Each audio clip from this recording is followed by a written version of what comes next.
우리가 하나님을 믿고 살아가는데 우리는 하나님이 눈에 보이지 아니할지라도 분명하게 살아 계심을 믿는 것이 우리 신앙입니다. 그래서 우리는 하나님께서 멀리 계시는 것이 아니라 우리와 함께 하신다. 그래서 우리가 지금 하는 모든 모습들을 하나님은 능히 보시는 분이시다라고 하는 사실을 우리가 분명하게 알기를 원합니다. 그래서 하나님을, 여호와를 자기 하나님, 하나님이 내 하나님이시다, 하나님이 정말 우리 아버지시다, 우리 하나님이시다, 이것이 저와 여러분들 속에 분명하게 담겨지고 고백될 수 있는 믿음이 돼야 돼요. 우리가 성경에 보면 하나님은 내 편이시다 하는 고백도 있어요. 우리가 어떤 상황들을 만날 때 그래도 하나님은 내 편이시다, 이런 그 고백들이 얼마만큼 실질적인가 하는 모습들을 우리가 많이 볼 수가 있지요. 그래서 오늘 우리는 우리의 삶 속에서 오늘 우리가 믿는 하나님, 그 하나님이 내 하나님이시다, 우리 하나님이시다. 그래서 자기 하나님으로 삼는 나라, 그의 백성들은 복 있다라고 말씀하셨어요. 하나님이 우리 하나님이 되실 때에 우리는 진정한 복된 자가 될 수 있습니다. 오늘 이러한 귀한 축복이 저와 여러분들 속에 충만하게 되기를 소망합니다. 우리가 예수 그리스도를 믿음으로 말미암아서 우리에게 주어진 가장 큰 놀라운 은혜는 구원이지요. 우리가 이 구원이라고 하는 것은 우리의 모든 죄가 도말되어져 버린 사건입니다.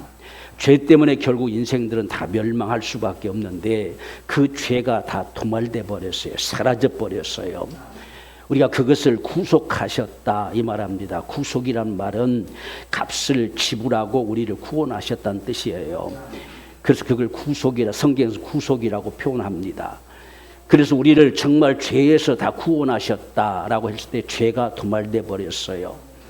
우리가 이 사실 때문에 우리는 영원한 천국에 거한다, 이렇게 우리가 고백할 수 있죠. 뿐만 아니라 이 땅에 살아가면서 수없는 매임 속에, 억눌림 속에 살아갈 수밖에 없는 저주의 운명에서 저와 여러분들을 해방시켰어요. 우리가 세상 사람들은 다 나름대로 운명이라는 걸 가지고 산다 하잖아요. 예수 믿는 사람들은 운명에서 해방된 자예요. 성경에서 이 저주란 말이 세상에서는 운명이란 말이에요. 그 일생에 매어서 종로를 한 그 운명에서 저와 여러분들은 해방돼 버렸어요. 그래서 우리는 운명대로 사는 자가 아니라 하나님의 은혜로 사는 자예요. 하나님 주시는 은총 가운데서 모든 매임받은 걸 다 벗어버리고 마침내 멸망할 수밖에 없는 저와 여러분들에게 이 영생을 주셔서 영원히 망하지 않는 이 축복을 주신 것입니다. 우리가 영생은 가장 먼저는 죽은 내 영이 살았다는 거잖아요. 오늘 저와 여러분의 영은 살았어요. 죽은 채로 지금 있는 게 아니에요. 저와 여러분의 영은 살았습니다. 예수의 생명으로 살았어요. 이 생명은 영원히 멸망치 않는다. 우리가 요한복음 10장 28절에 내가 저에게 영생을 주노니 영원히 멸망치 아니할 터이요 그랬어요. 이 영생을 얻은 자가 저와 여러분들이에요. 우리가 지금 세상의 겉모습은 똑같지만 우리 안에는 그 생명이 있어요. 영생이 있다는 거예요. 내 영이 살았어요. 영이 살은 증거가 하나님을 향해서 아버지라 부를 수 있는 고백이에요. 그래서 이러한 축복을 가진 저와 여러분들, 이러한 은혜를 우리에게 주시기 위해서 예수께서는 이 땅에 오셔서 십자가에 달리시고 피 흘리시고 매맞으시고 정말 창에 찔려서 피통이 터져나가는 이 엄청난 값을 지불하신 것이죠. 우리가 죄라고 하는 문제는 값이 지불되지 않고는 그냥 사해지는 게 없어요. 그래서 반드시 우리의 죄가 도말되려면 다 값을 지불하는데 그 값이 뭐냐? 피입니다. 피. 왜 피로 값을 지불할까? 이건 생명입니다. 우리 육체의 생명은 피에 있다, 이렇게 하셨어요. 그러니까 그 피가 흘려지지 않으면 죄 사함이 없다, 이렇게 말씀하셨는데 네 생명을 내놓지 않으면 너는 죄 사함이 없다, 이 소리와 같은 거예요. 그래서 우리가 어떤 정말 흉악범, 어떤 살인범 이렇게 하면 옛날에는 사형을 시켰잖아요. 너도 죽어야 된다, 이 소리가 똑같잖아요. 그런데 오늘 우리가 죄값이 피로서 지불된다는 것은 너도 더 이상 살 이유가 없다는 거예요. 너도 죽어야 마땅하다, 이렇게 하는 것과 같은 말입니다. 그래서 피를 내놔야 돼요. 피를 쏟아내면 죽어버리잖아요. 그래서 구약에 우리가 죽지 않고 계속해서 양을 잡아서 소를 잡아서 그 피를 뽑아내고 그들이 죽는 그 역사 속에서 우리가 용서함을 받는 이 모습을 보여준 겁니다.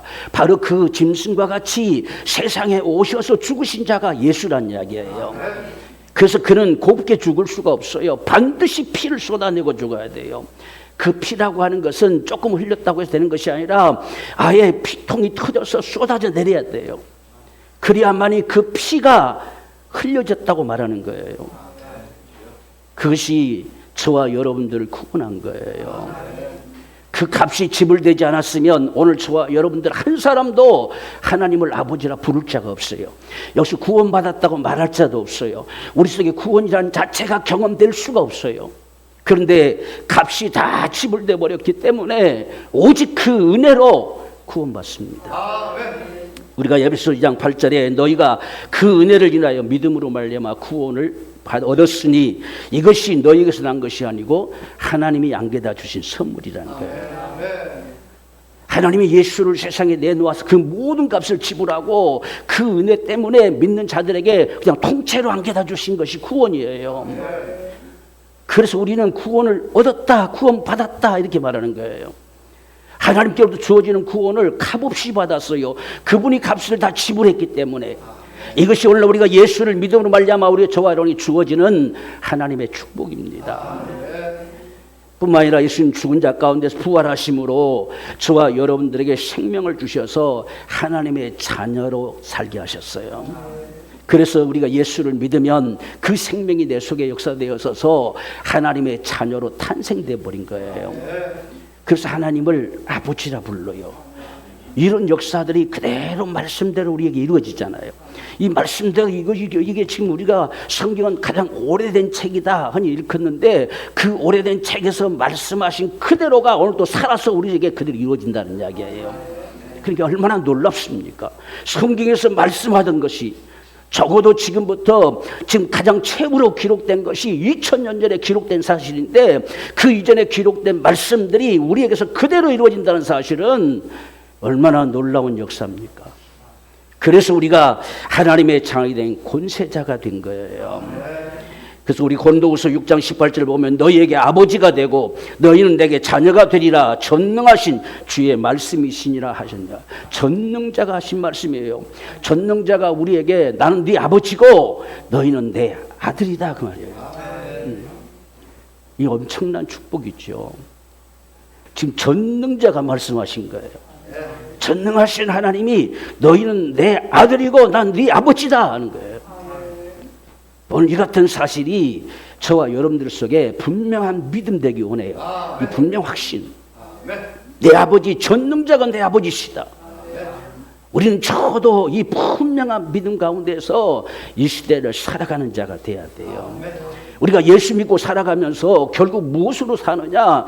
우리가 하나님과 나와의 이 관계 그 속에서 하나님은 나에게 누구시냐? 내게 어떤 은총을 베풀어 주셨느냐? 오늘도 그분은 여전히 살아서 역사하는데 이 하나님을 내가 진실로 믿느냐는 거예요. 그래서 오늘 저와 여러분들이 우리는 하나님의 이 자녀라고 하는 것, 하나님을 저 아버지라고 전능자를 아버지라고 부를 수 있는 것, 능치 못하심이 없는 그분을 내 아버지시단 말이에요. 그래서 오늘 앞서 말씀드린 것처럼 12절에 여호와로 자기 하나님을 삼은 나라 곧 그 하나님의 기업으로 빼신받았는데 백성들, 하나님께서 빼신받았는데 백성들, 구원하신 백성들, 자기 백성으로 삼으신 자들, 그들은 복이 있다는 거예요. 전능자가 내 아버지가 되실 때 복이 있다는 거예요.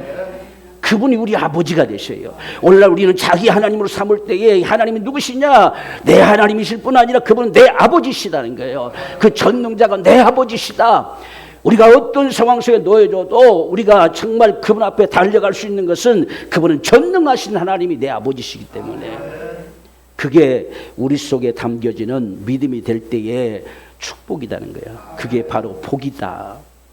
얼마나 놀라운 백입니까? 그렇죠? 전능자가 내 아버지신데 우리는 세상 앞에 어떤 일을 만나도 이런 정말 거룩한 자존심, 어떤 일이 닥쳐와도 전능하신 자가 우리 아버지시다 라고 우리가 선포하고 나아갈 수 있는 이런 우리의 믿음이 절대적으로 필요합니다. 오늘 이런 귀한 축복이 저와 여러분 가운데 충만하기를 원합니다. 무엇보다 중요한 것은 지금 13절 14절 말씀 보면 여호와께서 하늘에서 감찰하사 모든 인생을 보시며 곧 그 거하신 곳에서 세상의 모든 거민을 하감하시도다. 하나님은 감찰하시는 분이심을 알아야 돼요. 우리는 하나님이 눈에 안 보이기 때문에 하나님도 내가 안 보일 것처럼 착각할 때가 참 많습니다. 하나님은 우리 인생들을 감찰하시는 분입니다. 우리를 살피시고 우리를 보시는 분이세요. 이 감찰하시는 하나님, 내 모든 사정도 다 보시는 분, 내가 나보다 더 잘하시는 분이 하나님이세요. 우리는 무엇 때문에 어찌해서 그런지 전혀 알 수 없을지라도 그분은 알고 계세요. 그래서 나를 감찰하시는 하나님이시다는 거예요. 세상에 나뿐 아니라 모든 인생들까지 살펴보고 계세요. 어떤 이가 무슨 짓을 하는지까지도 보고 계시다는 이야기예요. 정말 감찰하시는 하나님, 우리를 지으실 뿐만 아니라 정말 또한 우리를 낱낱이 살피시고 우리의 마음도 그분이 만드시고 그 마음의 생각까지도 감찰하시는 분이 하나님이세요. 우리가 세상 사람들은 우리가 표현하지 않으면 잘 모르잖아요. 우리 마음에 무슨 생각을 가지고 있는지, 어떤 아픔이 있는지, 어떤 고통이 있는지 잘 몰라요. 그런데 하나님은 우리 마음을 지으신 분이세요. 그래서 우리 마음의 생각까지도 아세요. 그는 우리 마음을 보신다는 이야기예요.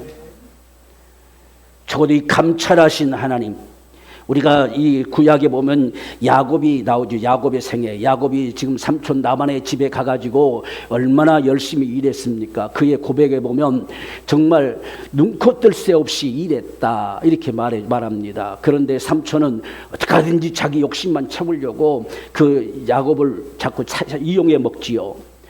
그래서 하루는 야곱이 도무지 견딜 수 없어서 하나님 앞에 기도하고 떠나라 하심으로 말미암아서 밤중에 다 식구들 다 데리고 가진 재물 데리고 가지고 떠나버렸어요.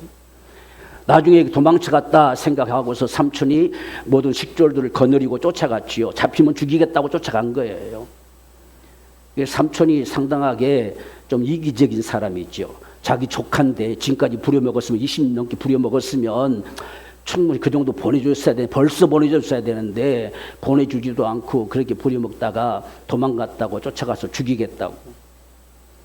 그런데 하나님께서는 그 상황을 감찰하고 계셨어요. 우리가 창세기 31장 42절 말씀 보면 하나님이 나의 고난과 내 손의 수고를 감찰하시고 이 어젯밤에 삼촌을 책망하셨습니다 라고 했어요. 지금 라반이 쫓아오는데 야곱은 전혀 모르고 있었지요. 그런데 하나님은 벌써 그것을 보고 계셔서 그 쫓아오는 라반에게 만약에 야곱에게 네가 손을 대면 내가 너를 쳐서 죽일 것이라는 거예요. 그걸 와서 이야기하는 거예요. 내가 하나님이 내게 그렇게 말씀만 안 했으면 내가 너 죽였을 거라는 거예요. 하나님이 말씀하셔서 내가 못 죽인다는 거예요.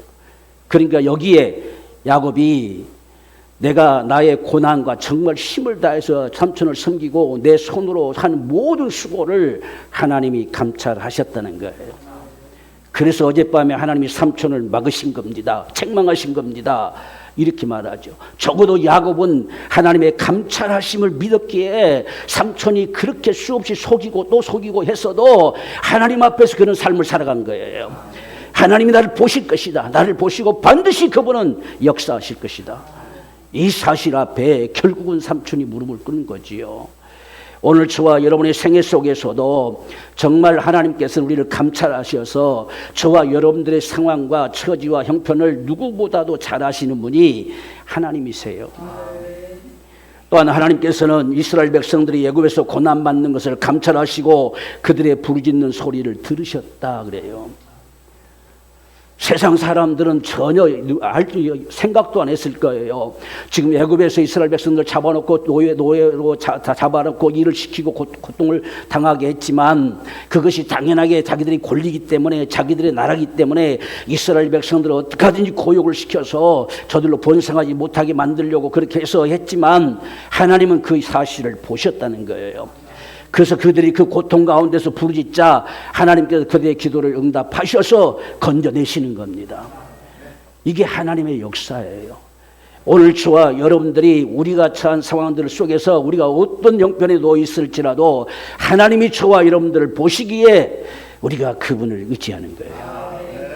그분에게 바라고 그분에게 소망하는 것이죠. 그게 우리 신앙이에요. 그분이 전능자가 우리 아버지시기 때문에 그분이 나를 보고 계세요. 나를 아셔요. 내 상황을 그분이 아신다는 이야기예요. 세상에서 가장 잘 아시는 자가 누구시냐? 하나님이세요. 그래서 그분에게로 우리는 달려가고 그분을 의지하고 그분 앞에 간구하고 그분 앞에 소원하는 모습이 우리 신앙의 삶입니다. 그래서 이런 기도를 하나님께서 들으셨다라고 이렇게 말씀하지요. 오늘 저와 여러분들은 감찰하신 하나님 앞에서 우리의 믿음의 삶이 나타나기를 원해요. 우리는 하나님을 믿기 때문에 오늘 또 예배한다. 내가 하나님을 믿기 때문에 정말 주 앞에 간절함으로 기도한다. 그분을 믿기 때문에, 그분을 믿기 때문에 정말 우리가 때로는 참고 견디고 인내하면서 하나님이 감찰하시는 그분이 갚으실 것이다. 그것이 오늘 저와 여러분들의 신앙의 삶이 되기를 원합니다. 그래서 힘을 다하여 살아가는 우리의 삶의 순간순간 우리가 기도하며 또 하나님의 도우심을 구하는 우리의 삶, 또 날마다 우리가 하나님을 예배하고 그 주신 은혜로 살고 싶어서 이 믿음의 삶을 감찰하시는 하나님 앞에 나를 나타내 보인다는 이야기예요. 우리가 지금 하는 예배도 하나님께서 친히 예배하는 자들을 찾으신다 하잖아요. 오늘 이 시간도 저와 여러분들이 예배하는 자들을 그분 보고 계세요. 감찰하시는 분이시단 말이에요.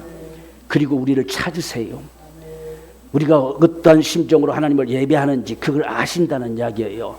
그래서 우리 가운데 그분은 다가오셔서 은혜를 주시고 우리를 때로 어루만져 주시고 때로 우리를 치유하시고 하나님 역사하신다는 이야기예요.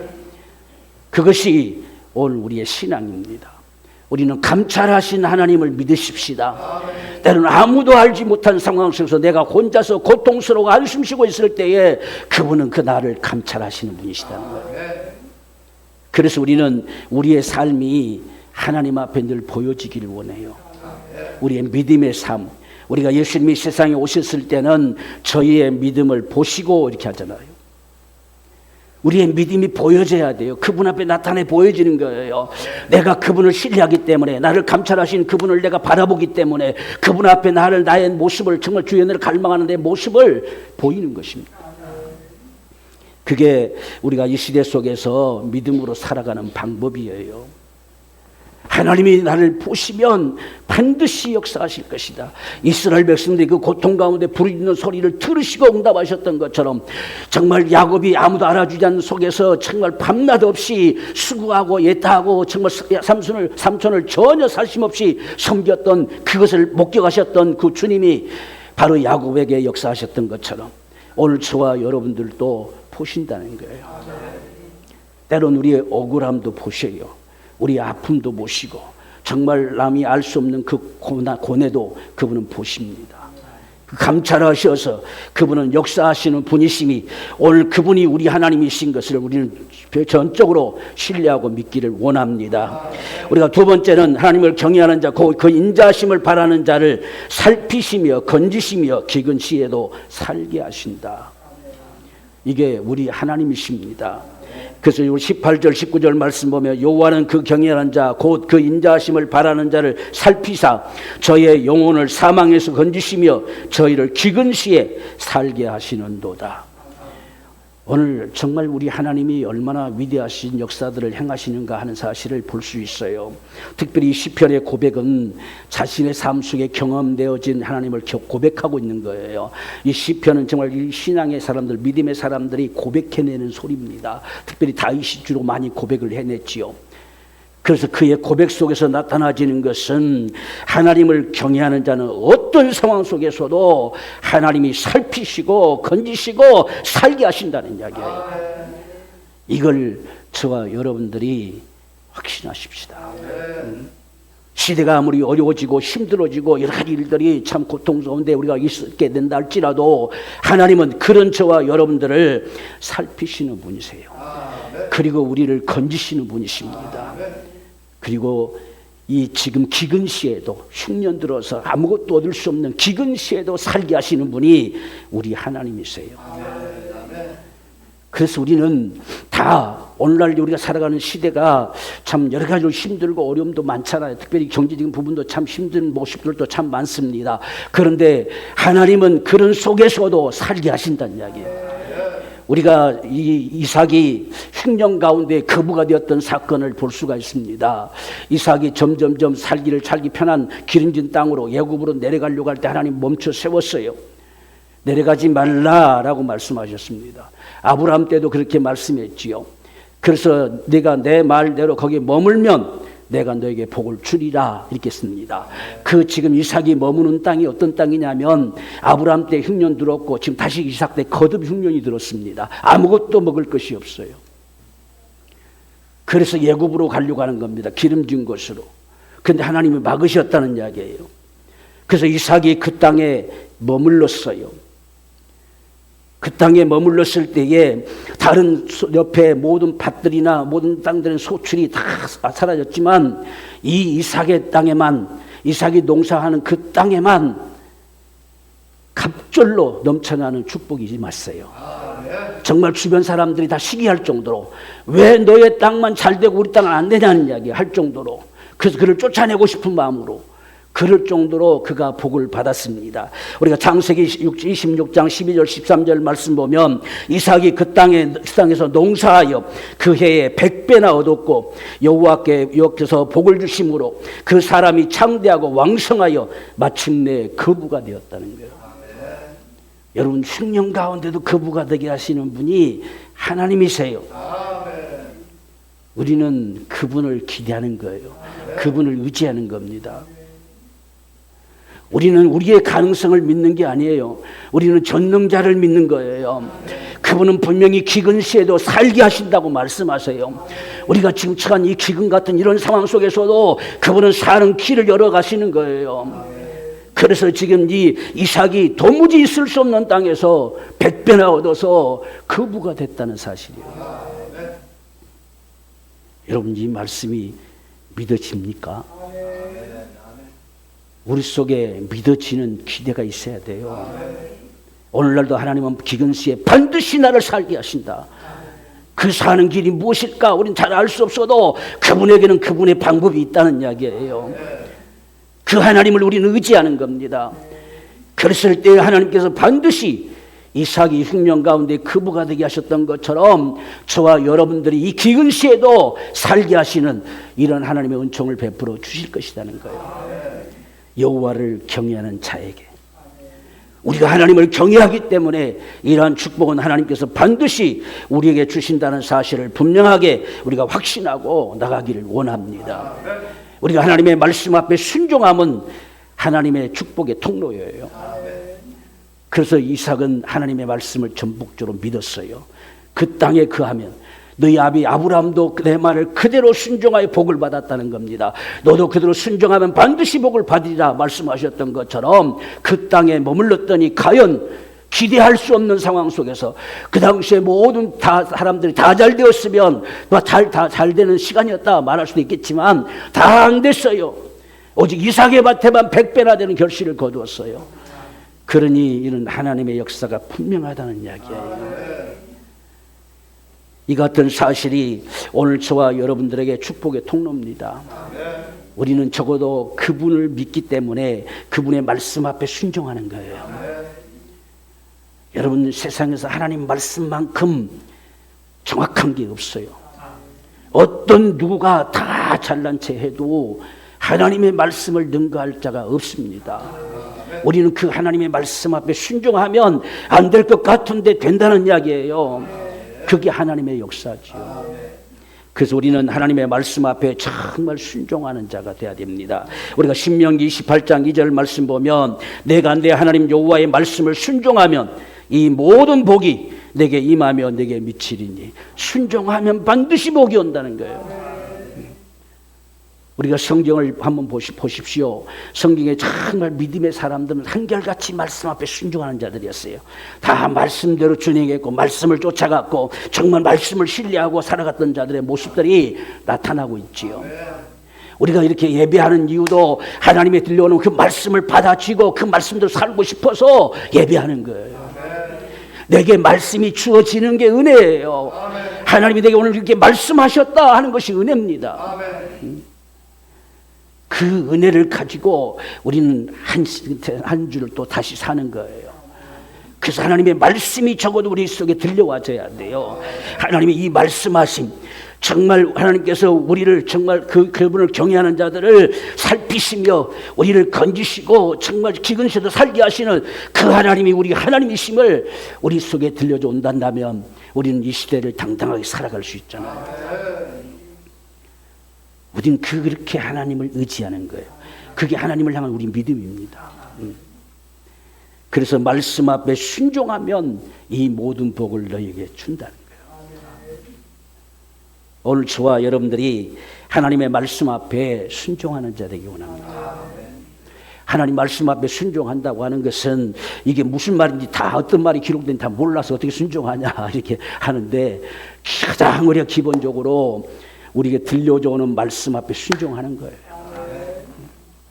그리고 여러분들 우리가 함께 정말 믿음의 삶을 살아가기 위해서 여러분들에게 때로는 말씀 묵상으로 때로는 우리가 성경의 통독으로 이렇게 계속 보내주는 것도 정말 순종하는 마음으로 그들을 하십시오. 하나님은 순종하는 자들을 보세요. 성령도 순종하는 자들에게 역사하세요. 그리할 때 하나님께서는 우리 가운데 놀라운 은혜와 축복을 주셔요.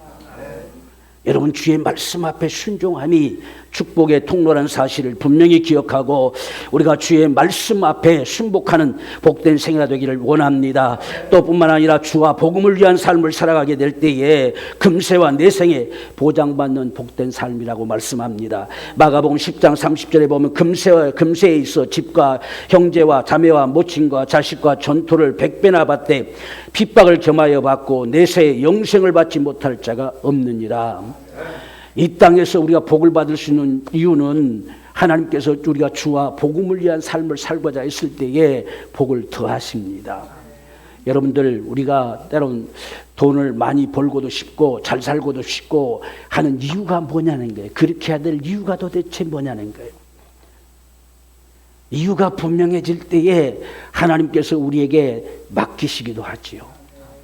저와 여러분들은 오직 주와 복음을 위한 것이 우리의 기대가 되기를 원합니다. 하나님께서 내게 풍성케 하셔서 정말 마음껏 베풀며 많은 영혼들을 살리고 그들이 정말 주님께로 돌아오고 주의 거룩한 역사가 이루어지기를 사모하여 우리가 하나님 앞에 복을 구하는 거예요. 그리할 때에 분명히 금세와 내세에 보장된 축복이 있다는 사실이에요. 그렇지 않으면 우리에게 많은 걸 맡기면 그 많은 것 때문에 우리가 망가질 때가 많아요. 우리는 우리에게 하나님께서 맘 놓고 주셔도 이것이 주와 복음을 위해 사용되어지는 이것이 되어진다면 그분은 맘 놓고 주실 수 있겠지요. 그래서 주와 복음을 위한 자들 금세에 있어서 100배나 받고 내세에 영생을 얻지 못할 자가 없을 것이다. 이 얼마나 귀한 축복입니까? 이것이 오늘 이 시대 가운데 저와 여러분들의 삶이 되기를 원합니다. 하나님의 말씀 앞에 우리가 순종함으로 하나님이 이 모든 복이 너에게 미치리라 말씀하셨고 이 땅에 우리가 살아가면서 하나님 앞에 때로는 물질의 복을 받고 싶은 이유, 때로는 우리가 건강해야 될 이유, 이 모든 것 속에 주와 복음을 위해 살고 싶어서 그리하면 그분이 100배나 얻게 하신다. 그리고 내세 영생 얻지 못할 자가 없게 하신다. 여러분 우리 주님 말씀하셨으면 그냥 그대로 믿어야 돼요. 그대로 믿는 것이 하나님을 의지하는 거예요. 그분의 말씀이 어떻게 그럴 수 있겠느냐 할지라도 그분이 말씀하셨기에 그분을 내가 믿는 거 그게 하나님을 의지하며 사는 거고 그게 하나님을 자기 하나님을 삼고 사는 거예요. 하나님이 그렇게 말씀하셨다는 거예요. 그게 오늘 우리가 이 시대를 살아갈 수 있는 하나님의 축복이에요. 그래서 우리가 말씀을 참 읽다 보면 얼마나 많은 하나님의 약속이 주어집니까? 수없는 이 언약의 말씀들, 오늘 이 똑같은 말씀들을 또 수없이 성경에 반복해서 기록되지요. 이게 얼마만큼 저와 여러분에게 소중한 하나님의 은혜인가.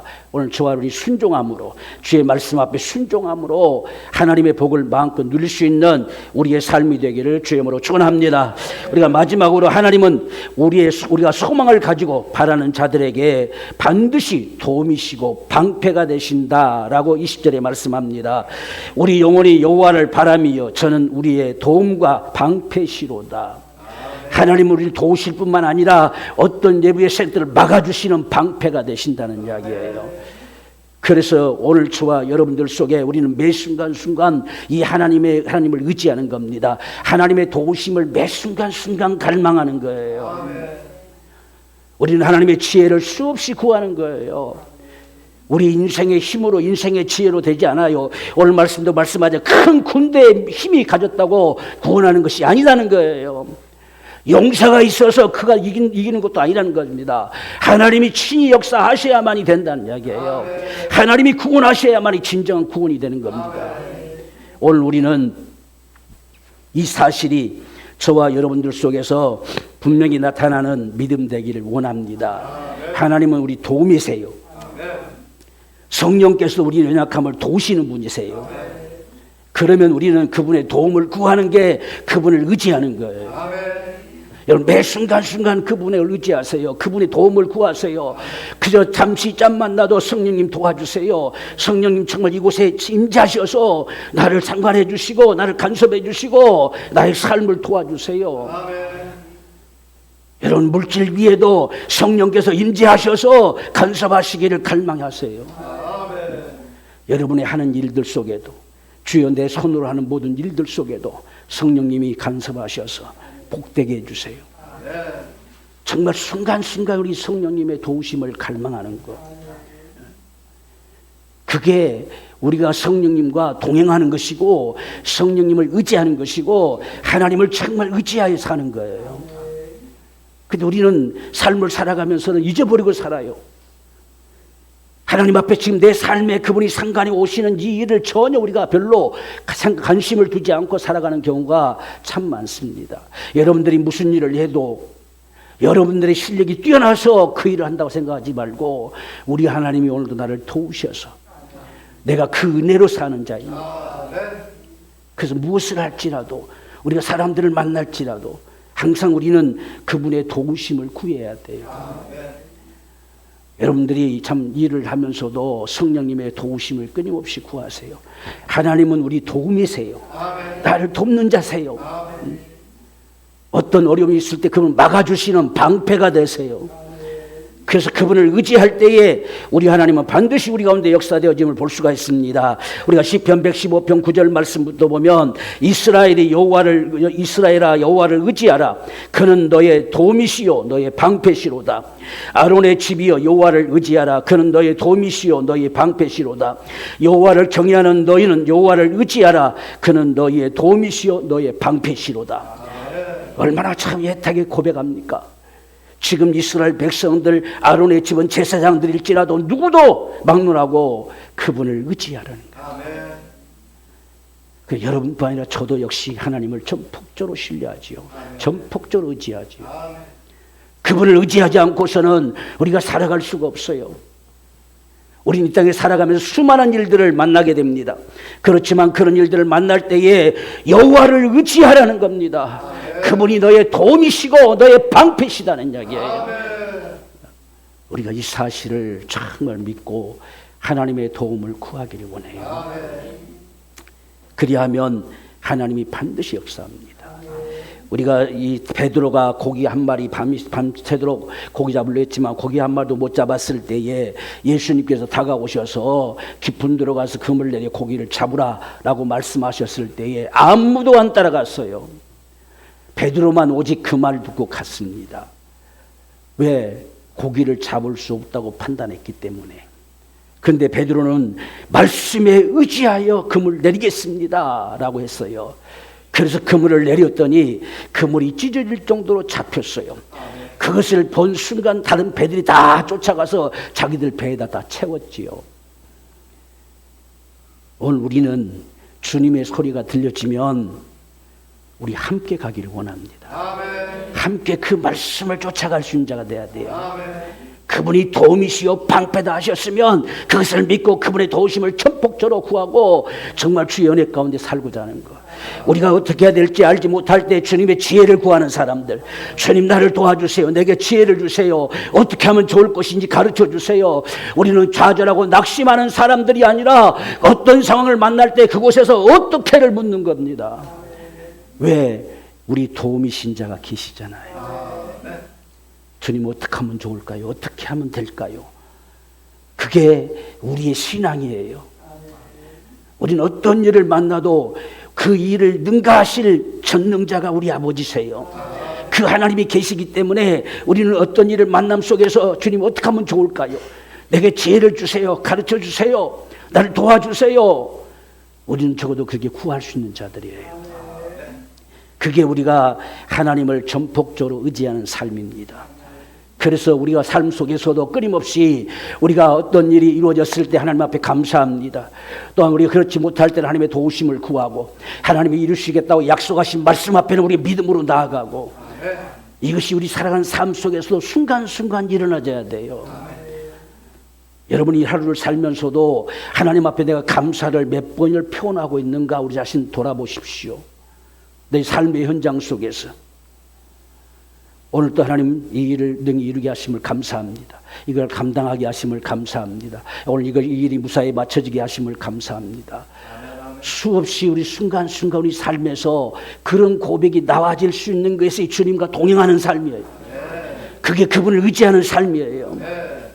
그리고 우리가 어떤 일을 만날 때 하나님의 도우심을 얼마나 구했는지, 정말 도와달라고 주님 도와주세요, 도와주세요, 그분의 인자하심을 얼마나 갈망했는지 한번 우리 자신들을 돌아볼 수 있어야 돼요. 우린 무심코 지나갈 때가 훨씬 많아요. 그래서 하나님을 자기 하나님으로 삼는 자들, 그들은 진실로 복이 있다. 오늘 우리는 이 시대 속에서 하나님을 전폭적으로 신뢰하고 그분이 우리를 도우시는 분이세요. 우리를 건지시는 분이시고 우리를 살피시는 분이시고 우리를 감찰하시는 분이시고 기근 시에도 살게 하시는 우리 하나님이세요. 그분은 더 나가서 우리 방패가 되세요. 오늘 이 하나님이 저와 여러분들의 하나님이 되셔서 여러분의 삶 속에 하나님의 복주심의 은총이 충만하게 되어지기를 주의 이름으로 축원합니다.